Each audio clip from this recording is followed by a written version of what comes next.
RSS எனும் Trojan குதிரை. அத்தியாயம் 13.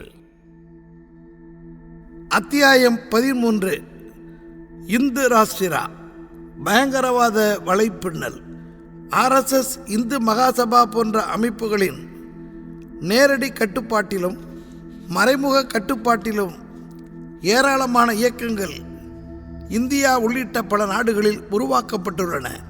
நிதி திரட்டுவதிலும் அதன் மூலம் பயங்கரவாத செயல்களை ஒருங்கிணைப்பதிலும் அவர்கள் முக்கிய பங்காற்றுகின்றனர். ஷேடோ ஆர்மிஸ் என்ற புத்தகத்தில் பத்திரிகையாளர் திரேந்திர கே ஜா இத்தகைய 8 அமைப்புகள் பற்றி விரிவாக எழுதியுள்ளார்.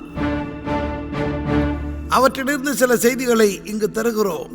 சனாதன் சன்ஸ்தா 2008ஆம் ஆண்டின் மத்தியிலேயே தானே மற்றும் வஷி பகுதிகளில் குண்டுவெடிப்பு நிகழ்த்தியதற்காக சனாதன் சன்ஸ்தாவின் உறுப்பினர்கள் பலரையும் மகாராஷ்டிர காவல்துறை கைது செய்தது. அதே ஆண்டு ஜூன் 4ஆம் தேதியன்று தானேவில் உள்ள கட்காரி ரங்கயதன் அரங்கத்தின் வாகன நிறுத்துமிடத்தில் ஒரு குண்டு வெடித்ததில் 7 பேர் காயமடைந்தனர். இந்து கடவுள்களை அவமதிப்பதாக சொல்லி அம்கி பச்புதே என்கிற மராத்திய நாடகத்தை எதிர்த்து விளம்பரத்திற்காக சன்ஸ்தா இயக்கத்தினர் போராடினர்.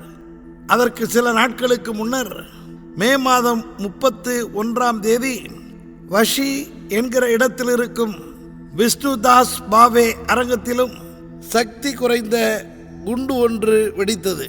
2011 ஆகஸ்ட் மாதத்தில் அவ்விரண்டு குண்டு வெடிப்புகளுக்கும் காரணமான விக்ரம் பாவேவுக்கும் ரமேஷ் கட்காரிக்கும் சனாதன் சன்ஸ்தா இயக்கத்தின் உறுப்பினர்கள் 10 ஆண்டுகள் கடுங்காவல் தண்டனை விதித்து மும்பை நீதிமன்றம் தீர்ப்பளித்திருந்தது.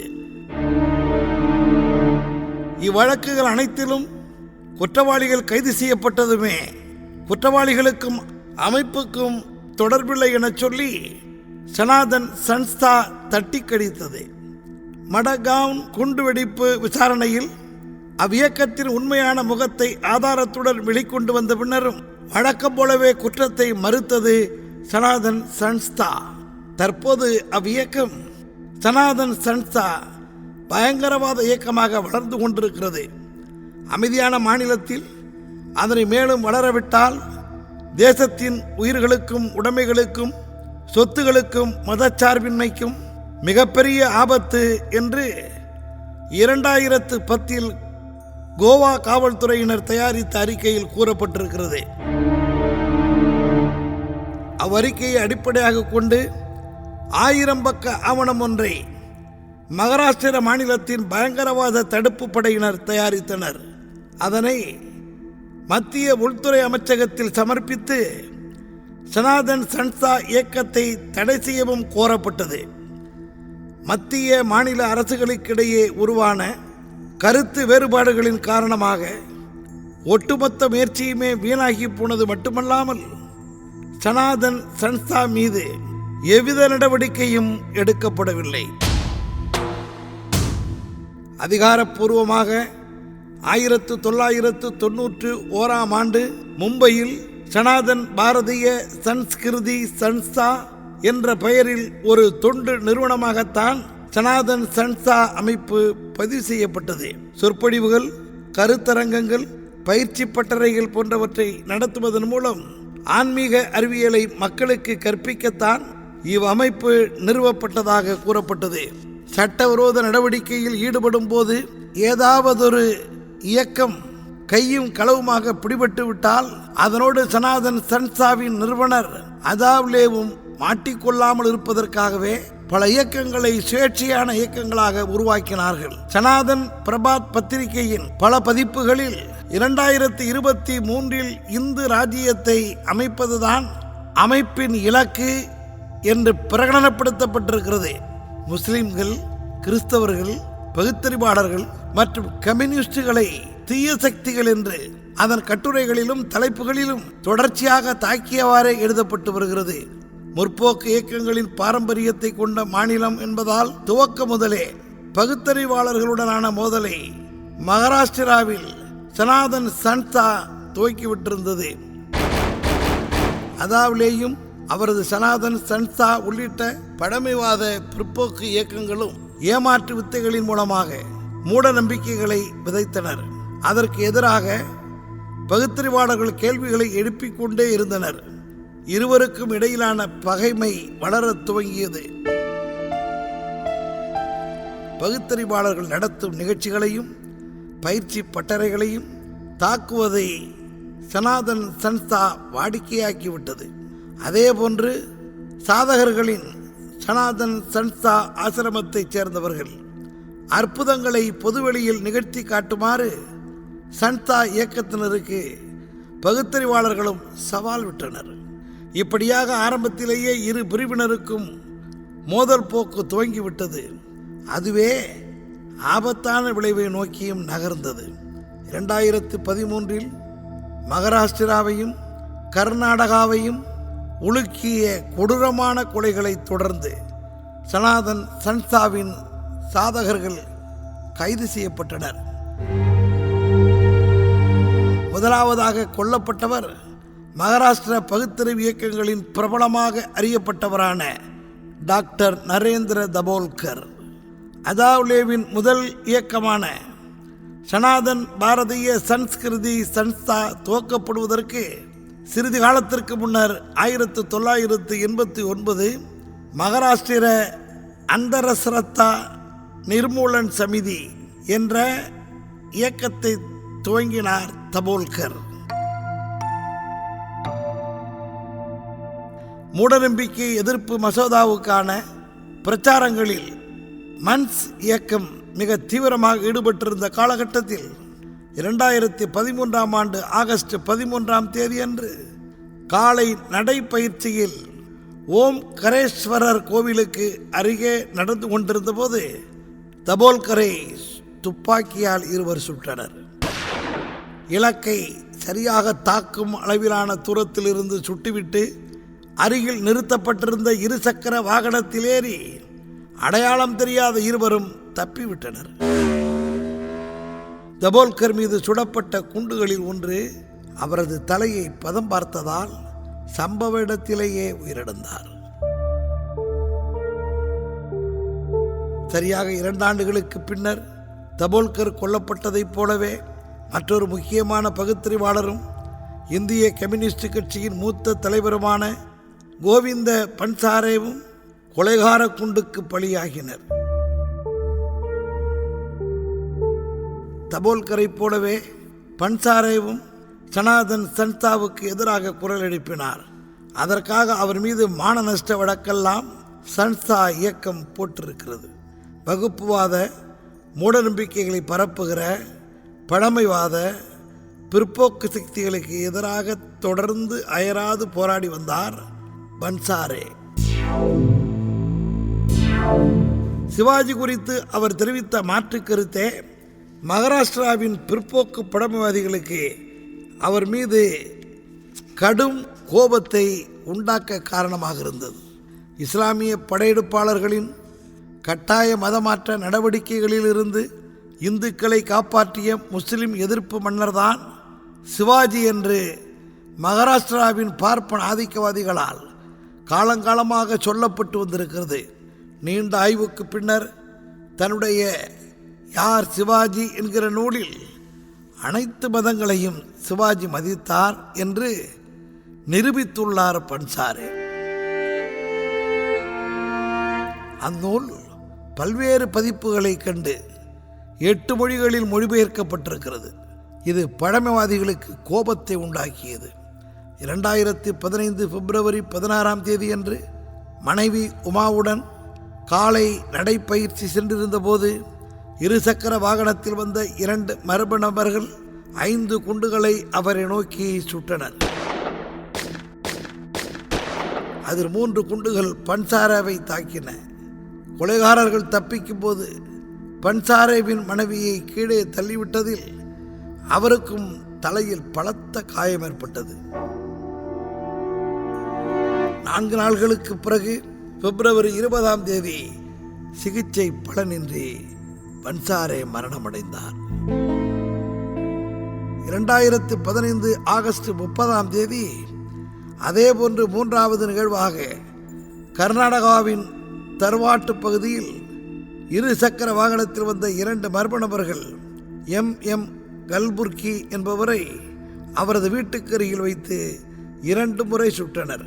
முதுபெரும் கன்னட எழுத்தாளரான M.M. கல்புர்கி தொடர்ந்து மூடநம்பிக்கை பழக்க வழக்கங்களுக்கு எதிராகவும் வலதுசாரி இந்துத்துவ குழுக்களுக்கு எதிராகவும் கடுமையாக பேசியும் எழுதியும் வந்தவர். லிங்காயத்த சமயத்தின் பாரம்பரியம் குறித்து ஏராளமான ஆய்வுகள் செய்த அறிஞராகவும் ஹம்பி பல்கலைக்கழகத்தின் துணைவேந்தராகவும் இருந்தவர் கல்புர்கி. பன்சாரே கொலை தொடர்பாக கைது செய்யப்பட்ட சமீர் கெய்க்வாட் சனாதன் சன்ஸ்தா இயக்கத்தில் சாதகராக இருக்கிறார். தபோல்கர் கொலை வழக்கில் தொடர்புடைய கைது செய்யப்பட்ட வீரேந்திர சொல்டேவும் சன்ஸ்தா அமைப்பின் சாதகர்தான். தாவ்டேவை முக்கிய சதியாளராகவும் சாரங் அகோல்கர், வினய் பவார் மற்றும் ருத்ர பாட்ரில் ஆகியோர் இதர குற்றவாளிகளாகவும் 2016ஆம் ஆண்டு நவம்பரில் தயாரிக்கப்பட்ட குற்றப்பத்திரிகையில் குறிப்பிடப்பட்டிருக்கிறது. தபோல்கர் வழக்கிலோ பல்வேறு சாதகர்களை விசாரித்த பின்னர் சனாதன் சன்ஸ்தாவின் தலைவரான அதாவ்லேவையும் அவரது நெருங்கிய உதவியாளரான வீரேந்திர மராத்தேவையும் ராம் நதி ஆசிரமத்தில் 2016 பிப்ரவரி மாதத்தில் சிபிஐ விசாரித்தது. அதே ஆண்டு பிப்ரவரி மாதத்தில் 2வது முறையும் 2017 மார்ச் மாதத்தில் 3வது முறையாகவும் பன்சாரே கொலை வழக்கு தொடர்பாக அதாவ்லேவிடம் சிறப்பு புலனாய்வு குழு விசாரணை நடத்தியது. சனாதன் சன்ஸ்தா அமைப்புக்கும் பகுத்தறிவாளர்களின் கொலைகளுக்கும் இடையிலான தொடர்பு உலகை அதிர்ச்சி அடைய வைத்தது. ஆனால் அவ்வமைப்போ எதற்கும் வருத்தப்படவே இல்லை. தன்னை விமர்சிப்பவர்கள் மீது தொடர்ந்து அவதூறு வழக்குகள் போடுவதிலேயே சனாதன் சன்ஸ்தா அமைப்பு வெறித்தனமாக இருந்து வருகிறது என்பதையும் கருத்தில் கொள்ள வேண்டியிருக்கிறது. அதாவ்லேவின் ஆன்மீக குறிக்கோளுக்கு ஹிந்து விதித்திய பரிஷத் HVB என்கிற இயக்கத்தின் கீழ் இருக்கும் ஏராளமான வக்கீல்கள் உதவி புரிந்து வருகின்றனர். HVB என்பது இந்துத்துவ வக்கீல்களின் அமைப்பு. இந்த இந்துத்துவ அமைப்புக்கு சட்ட ரீதியான உதவி தேவைப்பட்டாலும் HVB தான் முன்னுக்கு வரும். தபோல்கர், பன்சாரே மற்றும் கல்புர்கி ஆகியோரின் கொலைகளுக்கு பின்னர் மீண்டும் ராம் நதி கிராம மக்கள் சனாதன் சன்ஸ்தா ஆசிரமத்தை ஒழித்து கட்டுவதற்கான முயற்சியில் ஈடுபட்டனர். போராடிய மக்கள் மீது HVP அமைப்பு அவதூறு வழக்குகளை தொடுத்து வந்தது. தற்போது ராம்நாத் யுவக் சங் என்கிற இளைஞர் சமூக அமைப்பு சன்ஸ்தா ஆசிரமத்தை எதிர்க்கும் அப்பணிக்கு தலைமையேற்றிருக்கிறது. இந்து யுவவாகினி ஆதித்யநாத்தின் அரசியல் அதிகார ஆசைகளை அடைவதற்கும் கோராக்பூரை தாண்டியும் விரிவடைவதற்கும் இந்து யுவவாகினி என்ற புதிய அமைப்பு துவங்கப்பட்டது. புதிய இயக்கம் துவங்கப்பட்டதிலிருந்தே நச்சு கலந்த மத பிரச்சாரத்தை இந்து யுவவாகினி மிக தீவிரமாக முன்னெடுத்தது. எந்த ஒரு வாய்ப்பையும் தவறவிடாமல் மிகச்சிறிய பிரச்சனையை கூட முழுவீச்சிலான மதப்போர்களை போன்று மாற்றுவதையும் சிறுபான்மையினரை இந்துக்களின் எதிரிகளாக சித்தரிப்பதையும் வழக்கமாக்கியது. லவ் ஜிகாத் உள்ளிட்ட முஸ்லிம்களை எதிராக சித்தரிக்கும் முஸ்லிம்களின் புலால் உண்ணும் பழக்கங்கள், அவர்களது வன்முறை நிறைந்த குணம் போன்ற கருத்துருவாக்கங்களை தொடர்ந்து பிரச்சாரம் செய்து மக்களிடையே பயத்தை விதைக்க முயற்சித்தது அவ்வியக்கம். வகுப்புவாத செயல்பாடுகளாலும் வன்முறை பேச்சுக்களாலும் இந்து யுவவாகினி இயக்கம் உருவாக்கிய இடையூறுகளினாலும் அடுத்தடுத்த தேர்தல்களில் கைமேல் பலன் கிடைத்தது. 1999ஆம் ஆண்டு பாராளுமன்ற தேர்தலில் 7339 ஓட்டுகள் அதிகம் பெற்றிருந்த ஆதித்யநாத் 2004 தேர்தலில் அதே தொகுதியில் 1,42,000 வாக்குகள் வித்தியாசத்தில் வெற்றி பெற்றார். அவரது வாக்கு வித்தியாசம் அப்படியே உயர்ந்து 2009 3 லட்சத்தையும் கடந்தது. அதேபோன்று வாக்கு வித்தியாசத்தை 2014 பாராளுமன்ற தேர்தலிலும் அவரால் தக்க வைக்க முடிந்தது. அயோத்தி பாபர் மசூதி பிரச்சனையை உருவாக்கி 1949 பாபர் மசூதிக்குள் ராமன் சிலையை வைத்த கும்பலுக்கு தலைமை தாங்கியவரான திக் விஜய்நாத்தை தொடர்ந்து பொறுப்புக்கு வந்த அவைத்நாத் இந்து மகாசபையின் வேட்பாளராக 1989 வரை எல்லா தேர்தல்களும் போட்டியிட்டவர் ஆவார். அவருக்கு பிறகு யோகி ஆதித்யநாத் 1998 முதல் ஒவ்வொரு தேர்தலின் போதும் பாஜகவின் வேட்பாளராகவே களமிறங்கினாலும் கிழக்கு உத்தரப்பிரதேசத்தில் இந்து யுவ வாகினியின் மூலம் RSS மற்றும் அதன் சகோதர அமைப்புகளின் துணையின்றி தன்னுடைய செல்வாக்கை நிலைநாட்டி ஆதிக்கம் செலுத்தி வருகிறார். தன்னை பண்பாட்ட அமைப்பு மட்டுமே என்று கடந்த 90 ஆண்டுகளாக சொல்லிக்கொள்ளும் RSS பயன்படுத்தும் அதே உத்தியைத்தான் ஆதித்யநாத்தும் பின்பற்றுகிறார். அதன் மூலம் அரசியல் ஆதாரத்தை அடைவதுதான் ஒரே குறிக்கோள். இந்து யுவ வாகினியின் உறுப்பினர்கள் களத்தில் ஆதித்யநாத்தை தவிர யாருக்கும் அடிபணியாத அடியாட்களை போல்தான் நடந்து கொள்வார்கள். பாஜக மற்றும் RSSஐ நம்பியெல்லாம் அவருடைய அரசியல் எதிர்காலம் இருக்கவில்லை என்றும் அது தீவிர வகுப்புவாத செயல்பாடுகள் மூலம்தான் அது சாத்தியப்படும் என்பதையும் அவர் நன்றாகவே விளங்கி வைத்திருந்தார். அதனால்தான் இந்து யுவ வாகினி துவக்கப்பட்டதிலிருந்தே அதன் தத்துவத்தையும் நடவடிக்கைகளையும் தீர்மானிக்கும் ஒற்றையாளாக இருந்து வருகிறார். 2007 ஜனவரி 28 ஆதித்யநாத்தும் சில இந்து யுவ வாகினி தலைவர்களும் கோராக்பூரின் பதட்டமான பகுதிகளுக்கு அணிவகுத்து சென்று கொண்டிருக்கையில் காவல்துறையினரால் கைது செய்யப்பட்டனர். அதற்கு முந்தைய நாள் அங்கு நடந்திருந்த சிறிய பிரச்சனையை மிகப்பெரிய மத கலவரமாக மாற்றும் குறிக்கோளோடு உணர்ச்சியை தூண்டும் விதமாக பேசிய காரணத்தால் கைது நடவடிக்கை எடுக்கப்பட்டது. கைதுக்கு பிறகும் கூட கோரக்பூர் மற்றும் அதன் அருகில் இருந்த மாவட்டங்களில் ஆங்காங்கே கலவரங்கள் வெடித்தன. பிப்ரவரி 7 ஆதித்யநாத்திற்கு பிணை கிடைக்கும் வரையில் 11 நாட்கள் சிறையில் இருக்க வேண்டியிருந்தது. ஆதித்யநாத்தை கைது செய்ததும் அவருடைய பாதுகாப்பிற்காக நியமிக்கப்பட்ட காவலர்களை திரும்ப பெற்றதும் அவரை அதிகளவில் பதற்றமடைய செய்தது. அதனால் மக்களவையில் சபாநாயகர் சோம்நாத் சட்டர்ஜி முன்னிலையில் தனக்கு எதிரான அரசியல் சூழ்ச்சிதான் இது என்று கண்ணீர் விட்டு அழுதார்.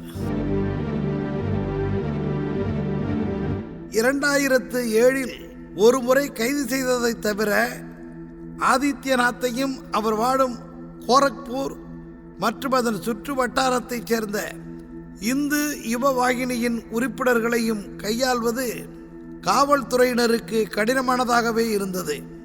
அரசியல் அதிகார மையத்தில் அவருக்கு இருந்த ஆதரவும் வன்முறையை தூண்டும் இந்து யுவ வாகினியின் திறனும் அவர்கள் வைப்பதுதான் சட்டம் என்கிற சூழலை உருவாக்கின. சிறுபான்மை மக்களிடையே நம்பிக்கையின்மையையும் உருவாக்கின. ஆதித்யநாத் மற்றும் அவரது இயக்கத்தின் உறுப்பினர்கள் தொடர்பான வழக்குகளில் விசாரணை அதிகாரிகளாக இருப்பவர்கள் வேறு ஊர்களுக்கு இடமாற்றம் செய்யப்பட்டனர். ஏராளமான FIRகளில் ஆதித்யநாத்தின் பெயர் தொடர்ந்து இடம்பெற்று வந்த போதும் விசாரணைக்கு பின்பு வெளியாகும் குற்றப்பத்திரிகையில் அவருடைய பெயர் பெரும்பாலும் விடுபட்டு போகிறது. 1999 பிப்ரவரி 10 பஞ்சுருக்கியா கிராமத்தில் சமாஜ்வாதி கட்சியின் MP தலாத் ஆசிஸின் பாதுகாவலர் பட்டப்பகலில் சுடப்பட்ட வழக்கின் FIRயில் ஆதித்யநாத்தின் பெயர்தான் குற்றஞ்சாட்டப்பட்டவர்களில் முதலில் இருந்தது. ஆனால் அவரும் அவரது ஆட்களும் இன்று வரை சுதந்திரமாக சுற்றித் திரிகின்றனர். ஆதித்யநாத் மீது வழக்கு பதிவு செய்து விசாரிக்க வேண்டும் என 2015 UP அரசிடம் விண்ணப்பித்திருந்த CBCIDயின் கோரிக்கைகளை ஆதித்யநாத்தே முதல்வரான பிறகு 2018 ஊபி நிராகரித்து விட்டது. அதாவது தன் மீதான விசாரணையை தானே ரத்து செய்தார் ஆதித்யநாத்.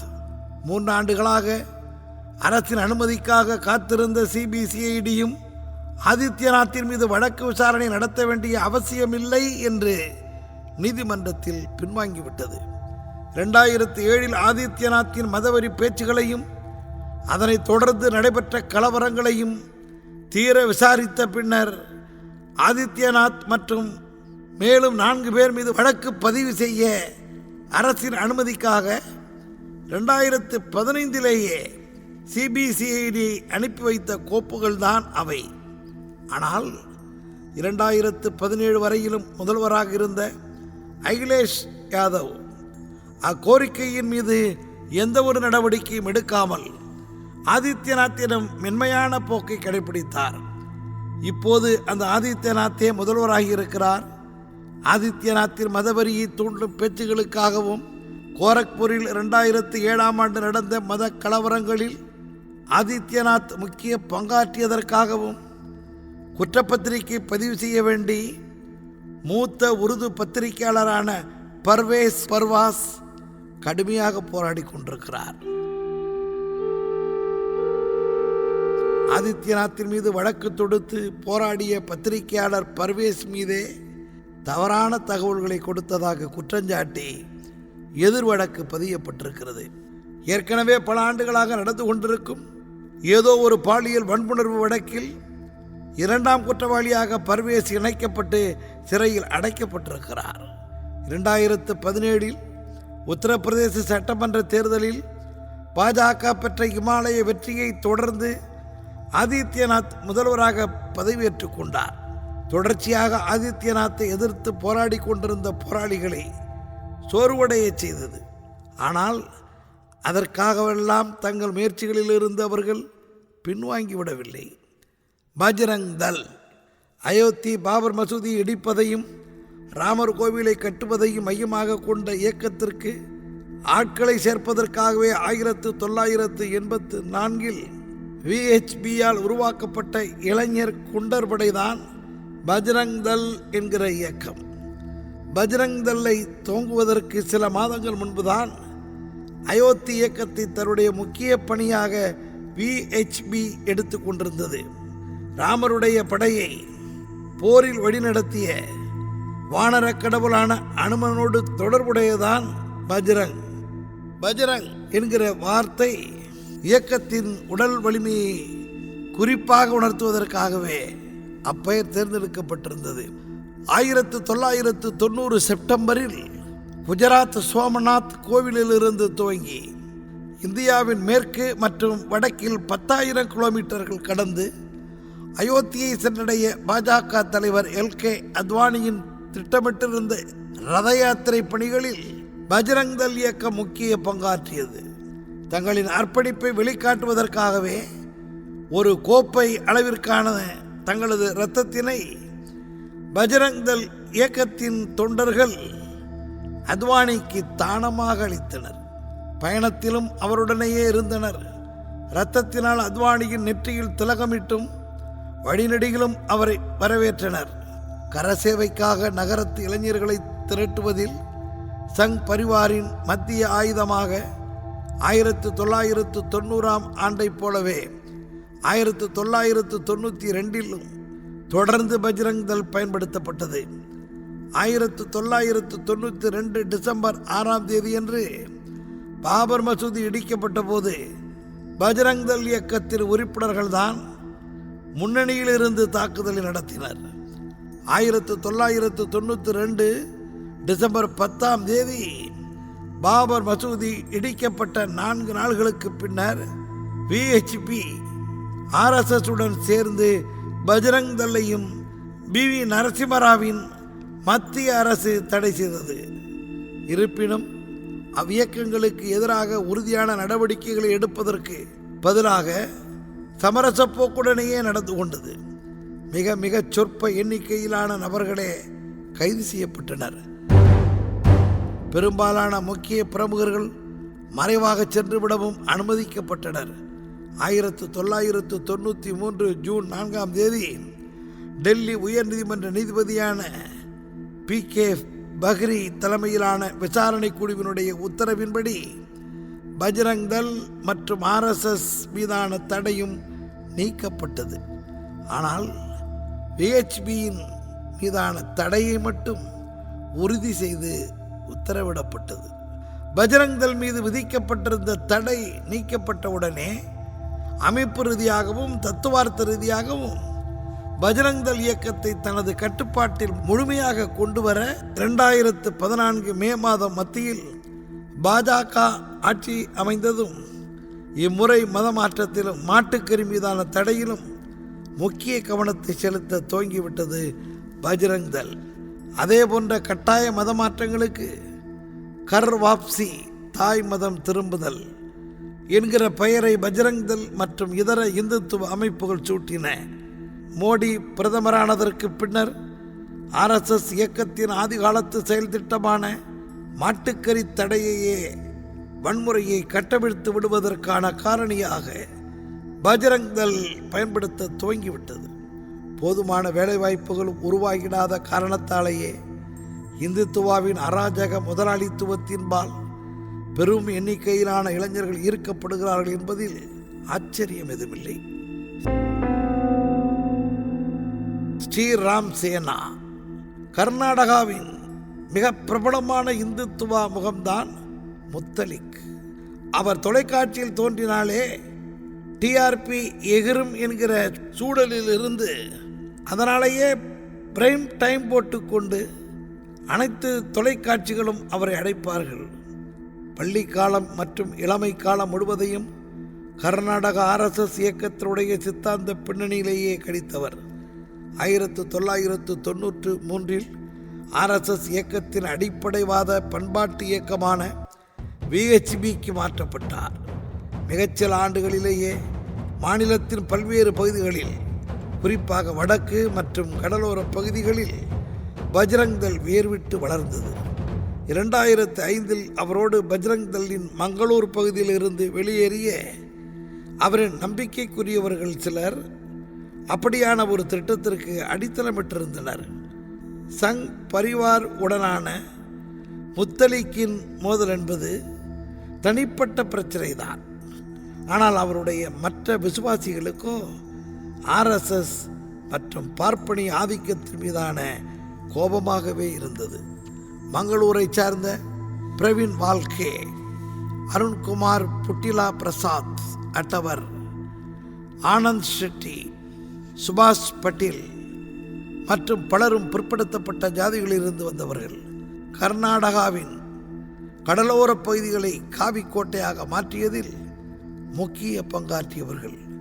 2004 வரையிலும் ஜாதிய பாகுபாடுகள் எதனையும் நாங்கள் எதிர்கொள்ளவில்லை என்கிறார் வால்கே. அப்போது பஜ்ரங் தள்ளின் கர்நாடக ஒருங்கிணைப்பாளராக இருந்தவர் வால்கே. பஜ்ரங் தள்ளில் வால்கேவும் முத்தலிக்கும் ஏறத்தாழ ஒரே காலகட்டத்தில் தான் இணைந்தனர். 1994 கர்நாடகாவின் பொறுப்பாளராக பதவியேற்றதுமே முதல் வேளையாக வால்கேவை மங்களூரின் பொறுப்பாளராக நியமித்தார் முத்தலீப். மங்களூர் மற்றும் அதன் சுற்றுவட்டார பகுதிகளில் ஸ்ரீராம் சேனா வெகு விரைவிலேயே சுறுசுறுப்பாக செயல்பட துவங்கியது. கலவரங்கள், நாச வேலைகள், கலாச்சார காவல் நடவடிக்கைகள், வகுப்புவாத வன்முறைகள் போன்றவற்றின் பெரும் வழக்குகளில் ஸ்ரீராம் சேனாவின் பெயர் இல்லாமல் இல்லை. உள்ளூர் தலைவர்கள் மற்றும் தொண்டர்கள் தன்னுடைய போராட்ட களத்தை ஸ்ரீராம் சேனாவிடம் பஜ்ரங் தள் இழந்தது போன்ற சூழல் உருவானது. சட்டத்தின் ஆட்சி என்பது கனவாகி போனது. சிறுபான்மை மக்களுக்கு எதிரான அட்டூழியங்களும் கண்மூடித்தனமான கொள்ளைகளும் அன்றாட நிகழ்வாகி போயின. தன்னுடைய இருப்பை தக்க வைத்துக் கொள்ள வேண்டிய நிலைக்கு தள்ளப்பட்டதால் பஜ்ரங் தள் அமைப்பும் தனது செயல்பாடுகளை மீண்டும் முடுக்கிவிட்டது. 2006 2 போட்டி இந்துத்துவ அமைப்புகளுக்கு நடுவே மாட்டிக்கொண்ட மங்களூர் மற்றும் அதன் சுற்றுவட்டார பகுதிகளில் வகுப்புவாத கலவரங்கள் தொடர்ந்து நடந்து கொண்டிருந்தன. 2008 ஆகஸ்ட் 24 டெல்லியில் சக்மத் என்கின்ற ஒரு அரசு சாரா நிறுவனம் நடத்திய கலை கண்காட்சியில் MF ஹுசைனின் ஓவியங்கள் வைக்கப்பட்டிருந்தன. அதனை ஸ்ரீராம் சேனாவின் உறுப்பினர்கள் தாக்கி அடித்தனர். அதன் மூலம் செய்திகளில் அவ்வியக்கம் இடம் பிடித்தது. MF ஹுசைனை கண்டித்து நிறைய துண்டு பிரசுரங்களையும் அங்கே விட்டு சென்றனர். தற்கொலை தாக்குதல்கள் நடத்துவதற்காகவே ஸ்ரீராம் சேனாவின் 700 உறுப்பினர்களுக்கு பயிற்சி அளிக்கப்படுவதாக அதே ஆண்டின் செப்டம்பர் மாதத்தில் முத்தலிக் அறிவித்தார். பெங்களூர் குண்டுவெடிப்புக்கு பின்னர் இப்படியான அவருடைய அறிவிப்பு வெளியானது. 2008 ஆண்டு சட்டமன்ற தேர்தலின் போது நடத்தப்பட்ட ஹூப்ளி குண்டுவெடிப்பில் தொடர்புடையதாக 9 பேரை 2009 ஜனவரி மாதத்தில் கர்நாடக காவல்துறை கைது செய்தது. குண்டுவெடிப்பின் மூளையாக செயல்பட்ட நாகராஜ் ஜம்பகி என்பவர் முத்தலிக்கோடு நெருக்கமாக இருந்த ஸ்ரீராம் சேனாவின் உறுப்பினர் ஆவார். இருப்பினும் 2009 ஜனவரி 24 மங்களூரின் அமினீசியா இரவு விடுதியில் இந்து கலாச்சாரத்தையும் பண்பாட்டையும் மீறுகிறார்கள் என சொல்லி பல இளம் பெண்களை அடித்ததின் மூலம் தேசிய மற்றும் சர்வதேச ஊடகங்களின் தலைப்புச் செய்திகளில் ஸ்ரீராம் சேனா இயக்கத்தின் பெயர் அடிபட்டது. இன்றும் யூடியூபில் அதிகம் பேர் பார்த்த காணொளிகளில் ஒன்றாக அந்நிகழ்வின் காணொளியும் இருக்கிறது. கைது செய்யப்பட்ட சில நாட்களிலேயே முத்தலிப் உள்ளிட்ட அனைத்து ஸ்ரீராம் சேனாக்காரர்களுக்கு பிணை வழங்கப்பட்டு விட்டது. சிறையிலிருந்து வெளியே தங்களது வெற்றியாக முழங்கினார் முத்தலிக். 2009 ஆண்டு துவக்கத்தில் இரவு விடுதி தாக்குதலின் பேச்சு அடங்குவதற்குள்ளாகவே ஆண்களையும் பெண்களையும் காதலர் தினத்தினை கொண்டாட விடமாட்டோம் என்று ஸ்ரீராம் சேனா அறிவித்தது.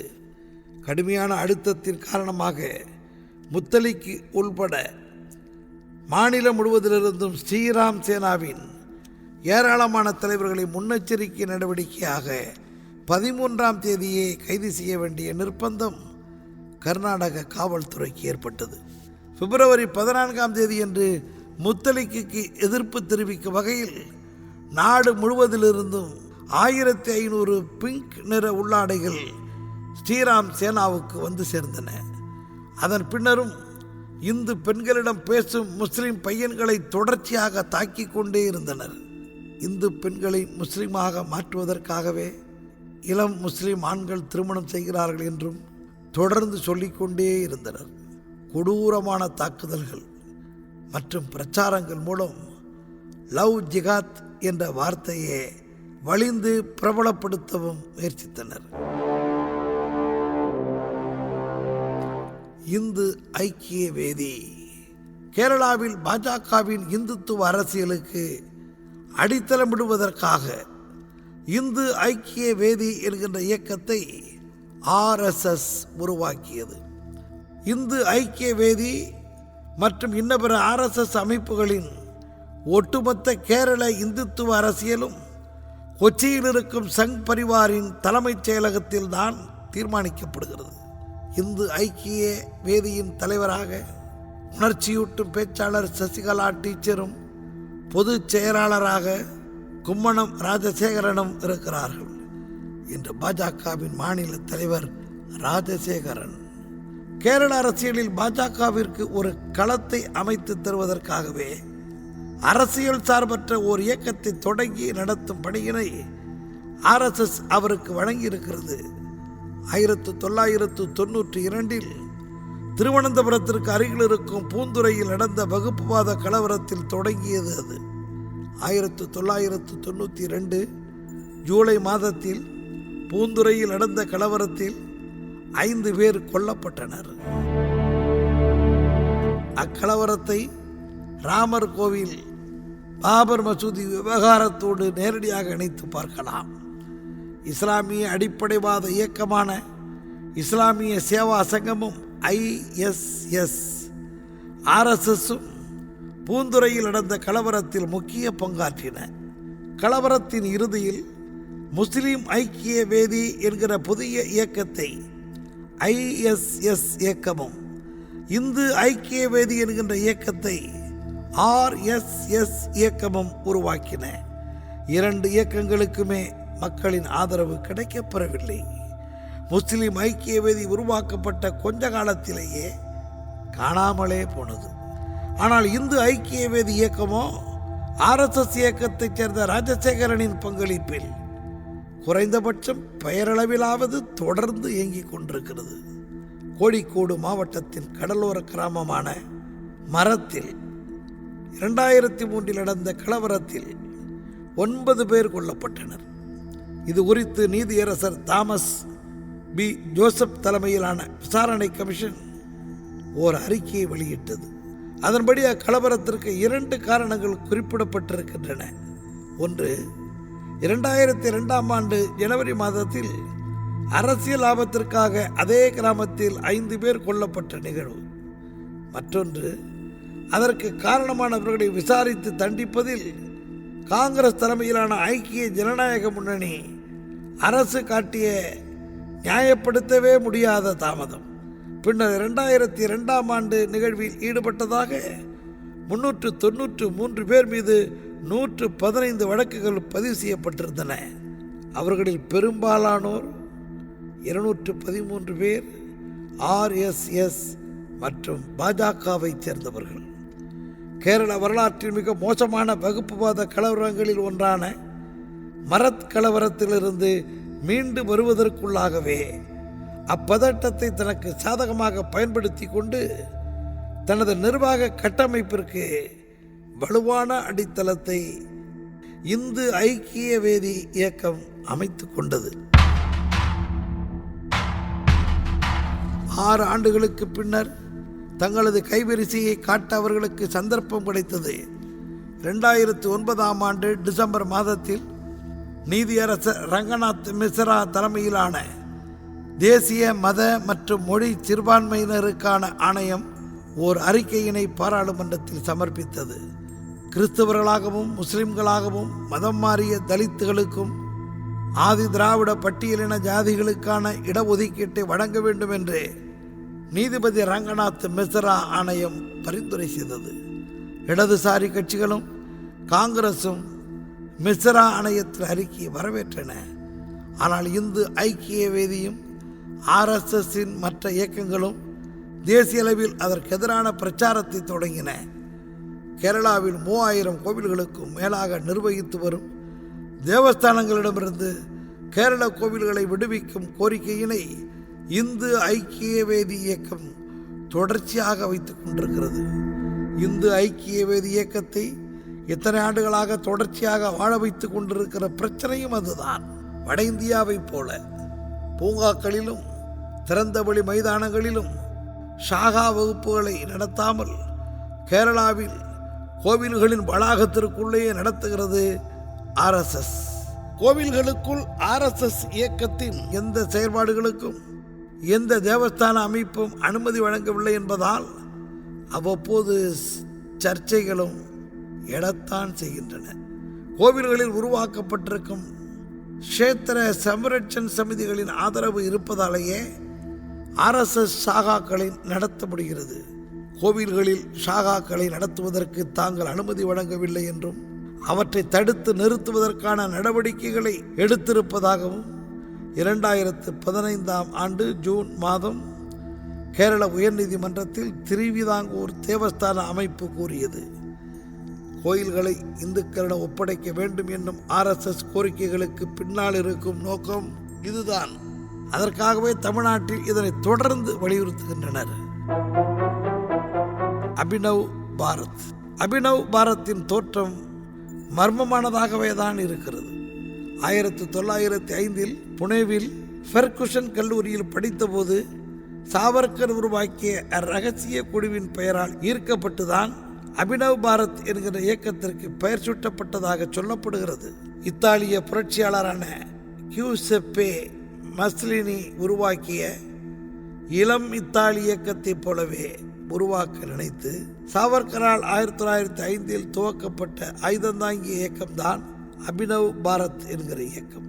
ஆனால் அதற்குள் இங்கிலாந்தில் உயர் படிப்பை மேற்கொள்வதற்காக உதவித்தொகை கிடைத்தமையால் 1906 சாவர்கர் இந்தியாவை விட்டு வெளியேறினார். அதன் பின்னர் 1952 வரையிலான காலகட்டங்களில் அவ்வியக்கம் செயல்படாமல் இருந்தது. இந்தியா சுதந்திரம் பெற்ற 5 ஆண்டுகளில் இந்து மகாசபையின் தலைவரால் அபினவ் பாரத் சமூக அமைப்பு கலைக்கப்பட்டே விட்டது. அதன் பிறகு யார் அந்த இயக்கத்தை தூசு தட்டி புதுப்பித்தார்கள், எப்படி மீண்டும் தொடங்கினார்கள் என்கின்ற விவரங்கள் தெளிவாக தெரியவில்லை. 2008 நவம்பரில் அவுட்லுக் இதழுக்காக அளித்த பேட்டியில் அபினவ் பாரத்தின் புதிய வடிவத்தை RSS இயக்கத்தில் இருந்த சமீர் குல்கர்னி தான் தொடங்கினார் என்றார். சாவர்கரின் உறவினரான ஹிமானி 2008 செப்டம்பர் 29 நடத்தப்பட்ட மாலேகான் குண்டுவெடிப்பில் 6 பேர் கொல்லப்பட்டு நூற்றுக்கணக்கானோர் காயமடைந்தனர். அக்குண்டுவெடிப்புக்கு ஆயுதங்கள் வழங்கியதாக குல்கர்னி மீது மகாராஷ்டிராவின் பயங்கரவாத தடுப்பு படை குற்றம் சாட்டியது. அத்துயர சம்பவமே அபினவ் பாரத்தின் கைவரிசையாகத்தான் இருக்கும் என்று நம்பப்படுகிறது. அதே மாலேகானின் 2006 ஒரு குண்டுவெடிப்பு நடந்திருந்தாலும் 2008 தான் அவ்வழக்கம் அபினவ் பாரத்தோடு தொடர்புபடுத்தப்பட்டது. அப்போதைய மகாராஷ்டிர பயங்கரவாத தடுப்பு படையின் தலைவராக இருந்த ஹேமந்த் கர்கரே தயாரித்த முதல் தகவல் அறிக்கையின்படி மாலேகான் குண்டுவெடிப்பில் முக்கிய பங்காற்றிய லெப்டினன்ட் கர்னல் ஸ்ரீகாந்த் புரோஹித் தான் புதிய அபினவ் பாரத் இயக்கத்தின் சிற்பியாக அறியப்படுகிறார். மகாராஷ்டிர பயங்கரவாத தடுப்பு படையின் விசாரணைகளின்படி 10க்கும் மேற்பட்டோருடன் ராய்காட்டில் இருக்கும் மராட்டிய மன்னர் சிவாஜியின் கோட்டைக்கு 2006 சென்றபோது புரோஹித்தால் துவக்கப்பட்டதுதான் அபினவ் பாரத் என்று தெரிய வந்திருக்கிறது. புரோஹித்தை தொடர்ந்து 2010 RSS பிரச்சாரகர் அசிமானந்தா கைது செய்யப்பட்டார். ஜிகாதி பயங்கரவாதத்திற்கு எதிராக இந்துத்துவ அடிப்படைவாத குழுக்களின் பழிவாங்கல் தான் 2006 நிகழ்த்தப்பட்ட மாலேகான் குண்டுவெடிப்பு நிகழ்வு என்று நீதிபதி முன்பு அசிமானந்தா ஒப்புதல் வாக்குமூலம் கொடுத்தார். 2007 நடந்த சம் ஜவுத்தா எக்ஸ்பிரஸ் ரயில் குண்டுவெடிப்பு, ஹைதராபாத் மெக்கா மசூதியில் குண்டுவெடிப்பு, அஜ்மீர் ஷெரீப் தர்காவில் குண்டுவெடிப்பு ஆகியவற்றிலும் கூட இந்துத்துவ வெறியரும் RSS பிரச்சாரகருமான சுனில் ஜோஷியின் தலைமையிலான குழுதான் ஈடுபட்டது என்று குறிப்பிட்டார். அபினவ் பாரத்தின் சில உறுப்பினர்களும் அக்குழுவில் இடம்பெற்றிருந்தனர். தன்னுடைய வாக்குமூலத்தை சுவாமி அசிமானந்தா பின்னர் திரும்ப பெற்றுக்கொண்ட போதிலும் அவர் முன்னர் ஒப்புக்கொண்டதன் அடிப்படையிலான கொடூரமான இந்துத்துவ பயங்கரவாதத்தின் வலைப்பின்னலை கண்டுபிடிக்க முடிந்தது. 2011 துவக்கத்தில் 2008 மாலேகான் குண்டுவெடிப்பு வழக்கும் இன்னபிற இந்துத்துவ பயங்கரவாத நடவடிக்கைகள் தொடர்பான விசாரணைகளும் தேசிய புலனாய்வுத்துறையிடம் ஒப்படைக்கப்பட்டன. குற்றஞ்சாட்டப்பட்டவர்களின் வக்கீல்களுடைய தொடர் மனுக்களாலேயே சில வருடங்களுக்கு NIAவின் காலம் கழிந்துவிட்டது. அதன் பின்னர் குறிப்பாக மத்தியில் பாஜக ஆட்சிக்கு வந்த பிறகு மேலிடத்திலிருந்து வந்த அழுத்தம் காரணமாகவே புலனாய்வுத்துறை வேகமாக விசாரிக்கவில்லை என்று குற்றச்சாட்டுகள் வர துவங்கின. 2015 ஜூன் மாதத்தில் மாலேகான் குண்டுவெடிப்பு வழக்கில் அரசு தரப்பு வழக்கறிஞராக வாதாடி வந்த ரோஹிணி செலியன் குற்றவாளிகளிடம் சலுகை காட்டி அனுசரணையாக விசாரிக்க வேண்டும் என்று தன்னை NIA கேட்டுக்கொண்டதாக பகிரங்கமான குற்றச்சாட்டை வைத்தார். அது அனைவரையும் அதிர்ச்சி அடைய வைத்தது. NIAவின் ஆதரவு பெற்ற குற்றவாளிகளில் பெரும்பாலானோர் அபினவ் பாரத்தில் உறுப்பினர்களாக இருந்தனர். இந்தியன் எக்ஸ்பிரஸ் இதழுக்கு அவர் வழங்கிய விரிவான பேட்டியில் புதிய அரசாங்கம் பதவியேற்ற கடந்த ஓராண்டு காலமாக வடக்கில் மென்மையாக நடந்து கொள்ள வேண்டுமென தனக்கு NIA அழுத்தம் கொடுத்ததாக தெரிவித்தார். புதிதாக மாறிய அரசினால் வழக்கு செல்லும் திசையில் தனக்கு மிகுந்த அவநம்பிக்கை ஏற்பட்டிருப்பதாகவும் பேட்டியில் சொல்லியிருந்தார். போன்சாலோ இராணுவ பள்ளி, இராணுவமயமாக்கப்படும் சிறுவர்கள். 2008 செப்டம்பர் 29ஆம் தேதியன்று மாலேகானில் நடந்த குண்டுவெடிப்பு நிகழ்வுக்கு பின்னரே மகாராஷ்டிர பயங்கரவாத தடுப்பு படையினரின் கண்காணிப்பு வளையத்திற்குள் போன்சாலா இராணுவ பள்ளி சிக்கியது. குண்டுவெடிப்பு தொடர்பான நிகழ்வுகளை விசாரிக்கையில் குற்றஞ்சாட்டப்பட்டவர்களில் சிலருக்கு அப்பள்ளியோடு தொடர்பு இருந்தது கண்டறியப்பட்டது. குண்டுவெடிப்புக்கு முன்னர் அபினவ் பாரத் இயக்கத்திற்கு சில முக்கியமான உதவிகளை RSS நடத்தும் போன்சாலா இராணுவ பள்ளி செய்திருக்கிறது. அப்பள்ளியின் 70 ஆண்டுகால வரலாற்றில் கண்டிராத ஒன்றாக அது இருந்தது. மாணவர்களுக்கு இராணுவ பயிற்சி கொடுப்பதும் பல்வேறு இராணுவ பாதுகாப்பு பணிக்கான தேர்வுகளுக்கு அவர்களை தயார்படுத்துவதுமே தங்களது பள்ளியின் பணி என்று போன்சாலா இராணுவ பள்ளி சொல்லிக்கொள்கிறது. அதற்கு முன்னரும் மதவாத வெறுப்பு எண்ணங்களை மாணவர்கள் மத்தியில் விதைப்பதாக அப்பள்ளியின் மீது குற்றச்சாட்டுகள் வைக்கப்பட்டிருந்தது என்றாலும் மகாராஷ்டிராவின் பயங்கரவாத தடுப்பு படையினரால் கண்டறியப்பட்டவை அதிர்ச்சி அளிப்பவையாக இருந்தன. பள்ளியின் நிர்வாகம் ஒப்புக்கொள்வதை விடவும் பள்ளி வளாகத்திற்குள் அதிகமாக ஏதோ நடந்து கொண்டிருக்கிறது என்பது தெளிவாகியது.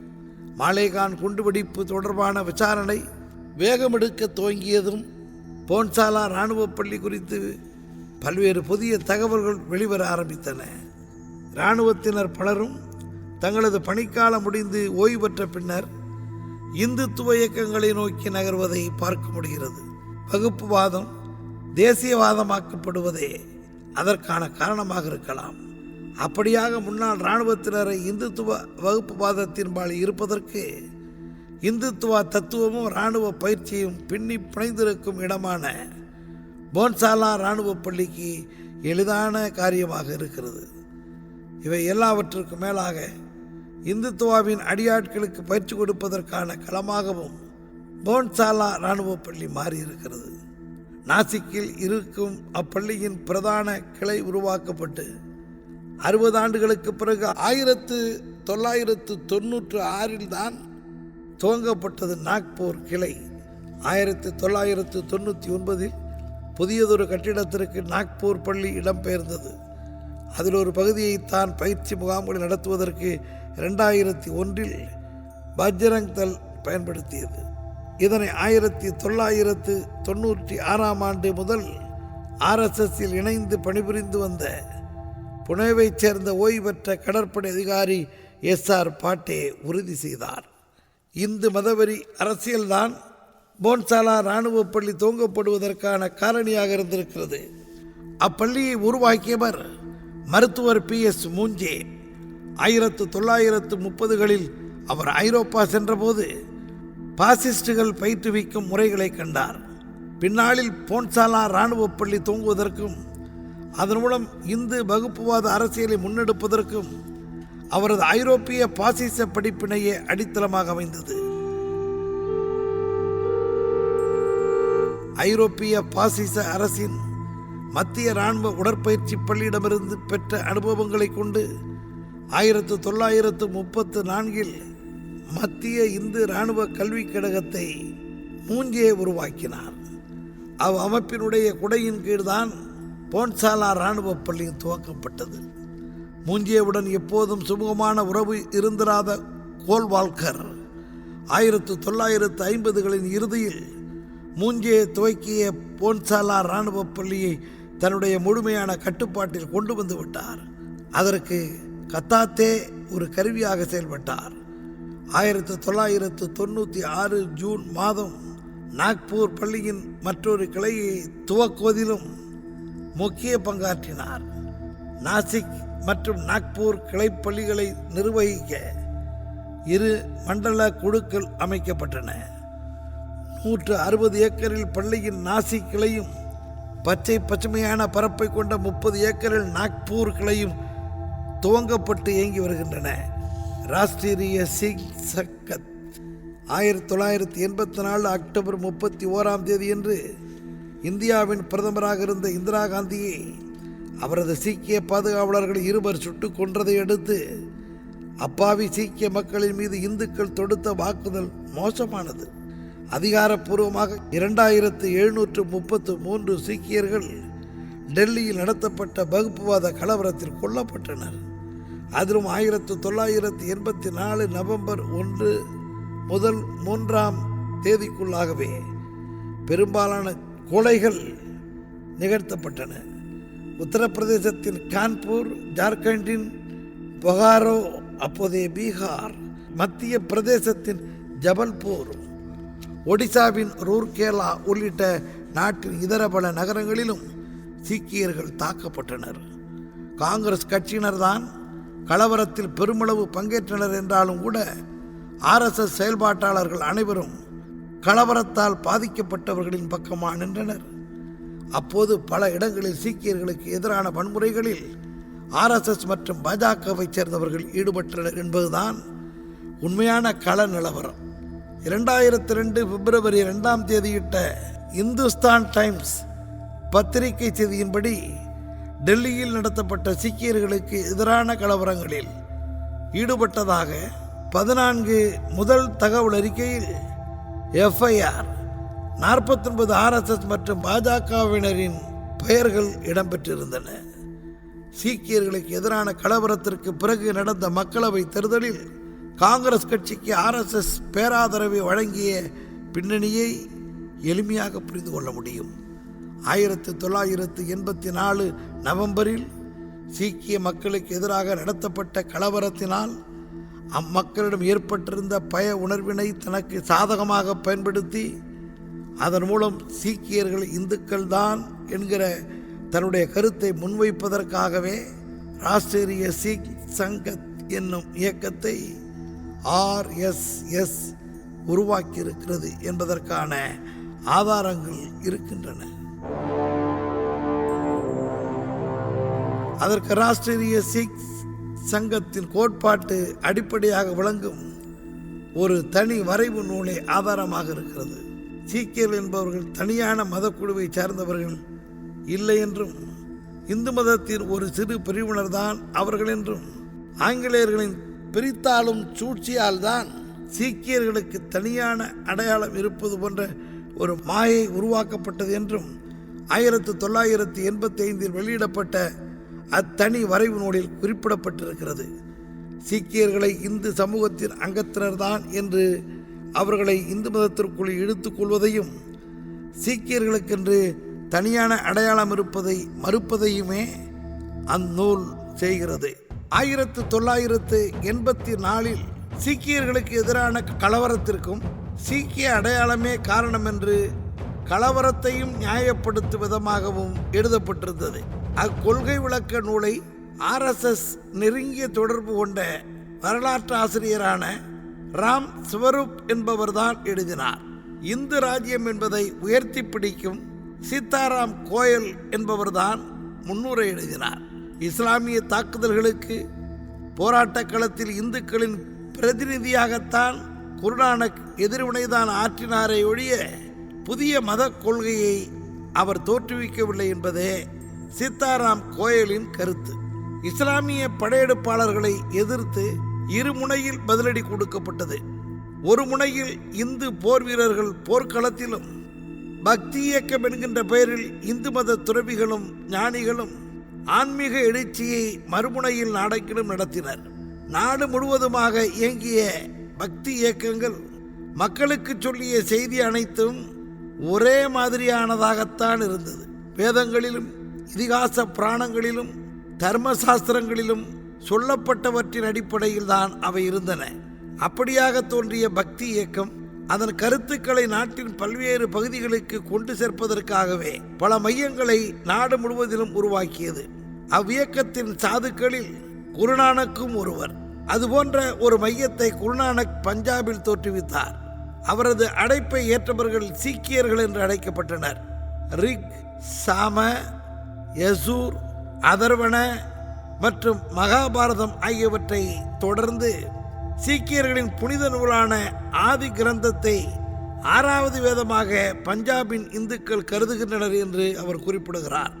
இந்து மதத்தின் கூறுகளை சீக்கிய மதம் முழுமையாக ஒத்திருக்காவிட்டாலும் அதனை மறுத்திருக்கிறார் கோயல். இந்து மதத்தின் வேதங்களில் இருந்து எடுத்தாளப்படாத எதுவுமே சீக்கிய மதத்தில் இல்லை. மொழிநடை, அதிகாரபீடமான அகால் தக்த் அறிந்திருக்கவில்லை. 1984 நடந்த கலவரத்தில் தாக்குதலுக்குள்ளாகியும் பாதிக்கப்பட்டும் இருந்த பஞ்சாபிற்கு வெளியே வாழும் சீக்கியர்கள் மத்தியில் இந்துக்களுக்கும் சீக்கியர்களுக்கும் இடையே நல்லிணக்கத்தை ஏற்படுத்தும் RSSின் துணை இயக்கமான சிக் சங்கத் தன்னை காட்டிக் கொண்டது. 1997 பஞ்சாபில் உருவான அகாலிதளம் பாஜக கூட்டணியினாலும் 1998 மத்தியில் பாஜக தலைமையில் உருவான தேசிய ஜனநாயக கூட்டணியினாலும் ஏற்பட்ட அரசியல் மாற்றத்தை சிக் சங்கத் இயக்கம் முற்றிலும் தனக்கு சாதகமாக பயன்படுத்தி கொண்டது. முதலில் பஞ்சாபில் தனது செயல்பாடுகளை துரிதப்படுத்தியது. மத்தியிலும் மாநிலத்திலும் தனக்கு ஆதரவான அரசுகள் இருக்கிற தைரியத்திலேயே ஏறத்தாழ 300 இந்து மத சாதுக்களை கொண்டு அம்ரிட்சருக்கு ஒரு யாத்திரையை ஏற்பாடு செய்தது சிக் சங்கத். கால்சா என்கின்ற அனைத்து சீக்கியர்களுக்குமான அமைப்பை குரு கோவிந்த் சிங் துவங்கி 300 ஆண்டுகள் நிறைவு பெற்றதை கொண்டாடுவதற்காகத்தான் யாத்திரை நடத்தப்படுவதாகவும் சிக் சங்கத் போலியாக பிரச்சாரம் செய்தது. ஆனால் சீக்கியம் என்பது இந்து மதத்தின் அங்கமே என்ற செய்தியை பரப்புவதே அதன் உண்மையான நோக்கமாக இருந்தது. 2003 பஞ்சாபில் அமைதியான சூழல் நிலவுவதை உணர்ந்து கொண்ட RSS தனது சீக்கிய அணியின் மூலமாக புதிய முயற்சிகளை துவங்க முடிவு செய்தது. அதே ஆண்டில் RSSின் அகில இந்திய நிர்வாக குழு கூட்டம் நடைபெற்றது. சீக்கியர்களின் புனித நூலான குரு கிரந்த் சாஹிப் எழுதி முடிக்கப்பட்ட 400வது ஆண்டு நிறைவையொட்டி நடைபெறப்போகும் கொண்டாட்டங்களில் RSS தொண்டர்களும் ஆதரவாளர்களும் பெருமளவில் கலந்து கொள்ள வேண்டும் என்றும் RSS தீர்மானம் நிறைவேற்றியது. குரு கிரந்த சாஹிப்பை தங்க கோவில் என்றழைக்கப்படும் ஹர்மிந்தர் சாஹிப்பில் நிறுவுவதற்கு RSS தொண்டர்கள் ஆதரவளிக்க வேண்டும் என்றும் அந்த தீர்மானம் கேட்டுக்கொண்டது. இன்றும் தீவிர சீக்கியம் பேசுவது போல் பலரை உருவாக்கி வைத்திருக்கிறது RSS. அண்மையில் விவசாயிகள் போராட்டத்தின் போது 2021 டெல்லியின் செங்கோட்டையில் கொடியேற்றி சர்ச்சையை கிளப்பியதில் முக்கியமானவரான சித்து என்பவரின் குழுவுக்கு பாஜகவுடன் உள்ள தொடர்பு அம்பலமானது குறிப்பிடத்தக்கது. நாம் கண்ட இந்த இந்து பயங்கரவாத இயக்கங்களின் செயல்பாடுகள் RSSின் பயங்கரவாத வலைப்பின்னலில் சில கன்னிகள் மட்டுமே. இந்தியா முழுமைக்கும் இப்படி பல நூற்றுக்கணக்கான அமைப்புகளை உருவாக்கி வைத்திருக்கிறது RSS. தமிழ்நாட்டிலேயே பல இடங்களில் கலவரங்களை நடத்துவதற்கான முயற்சிகளில் RSSும் அதன் துணை அமைப்புகளும் செய்த செயல்களை நாம் அறிவோம். தென்காசி RSS அலுவலகத்தில் குண்டு தயாரிக்கும் போது நடந்த குண்டுவெடிப்பு, சதுமுகையில் பிள்ளையார் சிலைக்கு செருப்பு மாலை போட்டு அதன் படியை திராவிடர் கழகத்தின் மீது போட முயன்றது. தன் வீட்டில் தானே பெட்ரோல் குண்டு வீசி மாட்டிக்கொண்ட சங் பரிவார் கும்பல் தன்னைத்தானே கடத்தி கொண்டு முஸ்லிம் தீவிரவாதிகள் என்று பழிபோட முயன்ற சில்லறை சங்கிகள் என்று ஏராளமான செய்திகளை நாம் கடந்த சில ஆண்டுகளாக செய்தித்தாள்களில் பார்த்திருப்போம். சொந்த பிரச்சனைகளால் கொல்லப்பட்டவர்களின் சப ஊர்வலத்தில் சென்னை, திருப்பூர், கோவை போன்ற ஊர்களில் கலவரம் செய்தது, பிள்ளையார் சிலை வசூல் பங்கு பிரிப்பதில் வெட்டு, குத்து, கொலை என பல வகைகளில் கலவர முயற்சிகள் தமிழ்நாட்டிலும் தொடர்ந்து நடக்கின்றன. மிகுந்த எச்சரிக்கையோடு தடுக்கப்பட வேண்டிய ஆபத்தான பயங்கரவாத அமைப்புகள் RSS சங் பரிவார்கள் என்பதற்கு இன்னும் ஏராளமான நிகழ்வுகளும் சான்றுகளும் உள்ளன.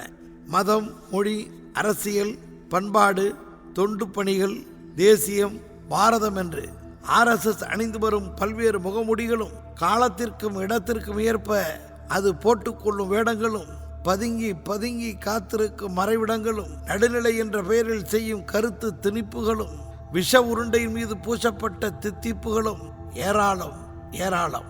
அவற்றை நாம் அடையாளம் காணவும் வெகு மக்களுக்கு வெளிச்சமிட்டு காட்டவும் வேண்டியது நம் கடமை. கோட்டைக்குள் இந்த ட்ரோஜன் குதிரைகளை அனுமதித்து கோட்டை விட்டுவிடக்கூடாது என்ற எச்சரிக்கையை எப்போதும் உரத்து முழங்குவோம். 1984 சீக்கியர்களுக்கு எதிரான கலவரத்திற்கும் சீக்கிய அடையாளமே காரணம் என்று கலவரத்தையும் நியாயப்படுத்தும் விதமாகவும் எழுதப்பட்டிருந்தது. அக்கொள்கை விளக்க நூலை RSS நெருங்கிய தொடர்பு கொண்ட வரலாற்று ஆசிரியரான ராம் ஸ்வரூப் என்பவர்தான் எழுதினார். இந்து ராஜ்யம் என்பதை உயர்த்தி பிடிக்கும் சீதாராம் கோயல் என்பவர்தான் முன்னுரை எழுதினார். இஸ்லாமிய தாக்குதல்களுக்கு போராட்ட களத்தில் இந்துக்களின் பிரதிநிதியாகத்தான் குருநானக் எதிர்வினைதான் ஆற்றினாரே ஒழிய புதிய மத கொள்கையை அவர் தோற்றுவிக்கவில்லை என்பதே சீதாராம் கோயலின் கருத்து. இஸ்லாமிய படையெடுப்பாளர்களை எதிர்த்து இருமுனையில் பதிலடி கொடுக்கப்பட்டது. ஒரு முனையில் இந்து போர் வீரர்கள் போர்க்களத்திலும் பக்தி இயக்கம் என்கின்ற பெயரில் இந்து மத துறவிகளும் ஞானிகளும் ஆன்மீக எழுச்சியை மறுமுனையில் நாடெங்கிலும் நடத்தினர். நாடு முழுவதுமாக இயங்கிய பக்தி இயக்கங்கள் மக்களுக்கு சொல்லிய செய்தி அனைத்தும் ஒரே மாதிரியானதாகத்தான் இருந்தது. வேதங்களிலும் இதிகாச புராணங்களிலும் தர்மசாஸ்திரங்களிலும் சொல்லப்பட்டவற்றின் அடிப்படையில் தான் அவை இருந்தன. அப்படியாக தோன்றிய பக்தி இயக்கம் அதன் கருத்துக்களை நாட்டின் பல்வேறு பகுதிகளுக்கு கொண்டு சேர்ப்பதற்காகவே பல மையங்களை நாடு முழுவதிலும் உருவாக்கியது. அவ்வியக்கத்தின் சாதுக்களில் குருநானக்கும் ஒருவர். அதுபோன்ற ஒரு மையத்தை குருநானக் பஞ்சாபில் தோற்றுவித்தார். அவரது அழைப்பை ஏற்றவர்கள் சீக்கியர்கள் என்று அழைக்கப்பட்டனர். ரிக், சாம, யசூர், அதர்வண மற்றும் மகாபாரதம் ஆகியவற்றை தொடர்ந்து சீக்கியர்களின் புனித நூலான ஆதி கிரந்தத்தை 6வது வேதமாக பஞ்சாபின் இந்துக்கள் கருதுகின்றனர் என்று அவர் குறிப்பிடுகிறார். இந்து மதத்தின் கூறுகளை சீக்கிய மதம் முழுமையாக ஒத்திருக்காவிட்டாலும் அதனை மறுத்திருக்கிறார் கோயல். இந்து மதத்தின் வேதங்களில் இருந்து எடுத்தாளப்படாத எதுவுமே சீக்கிய மதத்தில் இல்லை. மொழிநடை, அதிகாரபீடமான அகால் தக்த் அறிந்திருக்கவில்லை. 1984 நடந்த கலவரத்தில் தாக்குதலுக்குள்ளாகியும் பாதிக்கப்பட்டும் இருந்த பஞ்சாபிற்கு வெளியே வாழும் சீக்கியர்கள் மத்தியில் இந்துக்களுக்கும் சீக்கியர்களுக்கும் இடையே நல்லிணக்கத்தை ஏற்படுத்தும் RSSஇன் துணை இயக்கமான சிக் சங்கத் தன்னை காட்டிக் கொண்டது. 1997 பஞ்சாபில் உருவான அகாலிதளம் பாஜக கூட்டணியினாலும் 1998 மத்தியில் பாஜக தலைமையில் உருவான தேசிய ஜனநாயக கூட்டணியினாலும் ஏற்பட்ட அரசியல் மாற்றத்தை சிக் சங்கத் இயக்கம் முற்றிலும் தனக்கு சாதகமாக பயன்படுத்தி கொண்டது. முதலில் பஞ்சாபில் தனது செயல்பாடுகளை துரிதப்படுத்தியது. மத்தியிலும் மாநிலத்திலும் தனக்கு ஆதரவான அரசுகள் இருக்கிற தைரியத்திலேயே ஏறத்தாழ 300 இந்து மத சாதுக்களை கொண்டு அம்ரிட்சருக்கு ஒரு யாத்திரையை ஏற்பாடு செய்தது சிக் சங்கத். கால்சா என்கின்ற அனைத்து சீக்கியர்களுக்குமான அமைப்பை குரு கோவிந்த் சிங் துவங்கி 300 ஆண்டுகள் நிறைவு பெற்றதை கொண்டாடுவதற்காகத்தான் யாத்திரை நடத்தப்படுவதாகவும் சிக் சங்கத் போலியாக பிரச்சாரம் செய்தது. ஆனால் சீக்கியம் என்பது இந்து மதத்தின் அங்கமே என்ற செய்தியை பரப்புவதே அதன் உண்மையான நோக்கமாக இருந்தது. 2003 ஆண்டில் பஞ்சாபில் அமைதியான சூழல் நிலவுவதை உணர்ந்து கொண்ட RSS தனது சீக்கிய அணியின் மூலமாக புதிய முயற்சிகளை துவங்க முடிவு செய்தது. அதே ஆண்டில் RSSஇன் அகில இந்திய நிர்வாக குழு கூட்டம் நடைபெற்றது. சீக்கியர்களின் புனித நூலான குரு கிரந்த் சாஹிப் எழுதி முடிக்கப்பட்ட 400வது ஆண்டு நிறைவையொட்டி நடைபெறப்போகும் கொண்டாட்டங்களில் RSS தொண்டர்களும் ஆதரவாளர்களும் பெருமளவில் கலந்து கொள்ள வேண்டும் என்றும் RSS தீர்மானம் நிறைவேற்றியது. குரு கிரந்த சாஹிப்பை தங்க கோவில் என்றழைக்கப்படும் ஹர்மிந்தர் சாஹிப்பில் நிறுவுவதற்கு RSS தொண்டர்கள் ஆதரவளிக்க வேண்டும் என்றும் அந்த தீர்மானம் கேட்டுக்கொண்டது. இன்றும் தீவிர சீக்கியம் பேசுவது போல் பலரை உருவாக்கி வைத்திருக்கிறது RSS. அண்மையில் விவசாயிகள் போராட்டத்தின் போது 2021 டெல்லியின் செங்கோட்டையில் கொடியேற்றி சர்ச்சையை கிளப்பியதில் முக்கியமானவரான சித்து என்பவரின் குழுவுக்கு பாஜகவுடன் உள்ள தொடர்பு அம்பலமானது குறிப்பிடத்தக்கது. நாம் கண்ட இந்த இந்து பயங்கரவாத இயக்கங்களின் செயற்பாடுகள் RSSஇன் பயங்கரவாத வலைப்பின்னலில் சில கன்னிகள் மட்டுமே. இந்தியா முழுமைக்கும் இப்படி பல நூற்றுக்கணக்கான அமைப்புகளை உருவாக்கி வைத்திருக்கிறது RSS.